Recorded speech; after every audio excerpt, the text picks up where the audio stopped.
Hey, what's happening? Barnaby here, another Hello Life moment. This having to do with something not so delicate. We're talking about irritable bowel syndrome.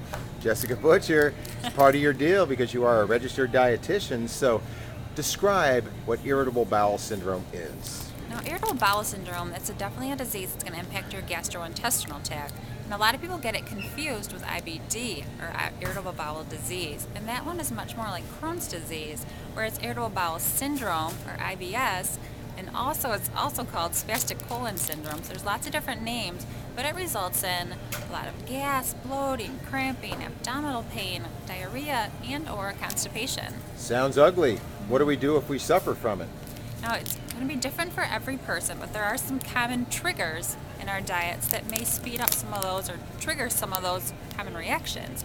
And one of those would be beans. Now, beans are very rich in fiber, so it's certainly going to help to kind of keep everything in control and help to prevent some of that constipation and diarrhea. Well, that's a good thing. And you know what? They say that breakfast is one of the most important meals of the day. And so, for that, I think we should talk about a breakfast food that can help you kind of slow down the flow, so to speak, of irritable bowel syndrome. And that would come in the form of whole grain cereals?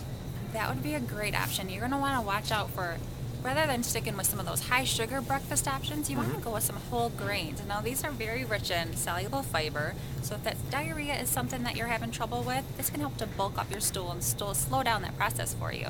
I know when I suffer from irritable bowel syndrome, I like to go for the thick and rough oatmeal.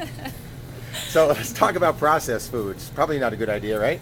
Not quite the same. Processed foods, they can be rich in a lot of fat, they can be rich in a lot of sugar. And fat can speed up the digestive process, leading to diarrhea.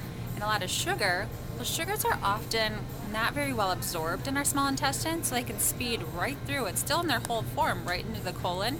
And in the colon, that's where we have lots of bacteria waiting to break down the rest of our food. And when things come in still in their whole form, the bacteria kind of goes crazy and really starts to digest and ferment all of that, leading to a lot of abdominal distensions, of bloating, gas, and certainly not a great feeling. No, not at all. But thanks for the good advice. Anytime. Again, Jessica Butcher, registered dietitian. Another Hello Life moment. Ugly talk. Irritable bowel syndrome. But you know what? When it happens, you want to know what to do about it. And that was another Hello Life moment directed specifically at irritable bowel syndrome. The kind of thing you're going to find at hellolife.net, because we are all about matching your commitment to a healthy lifestyle.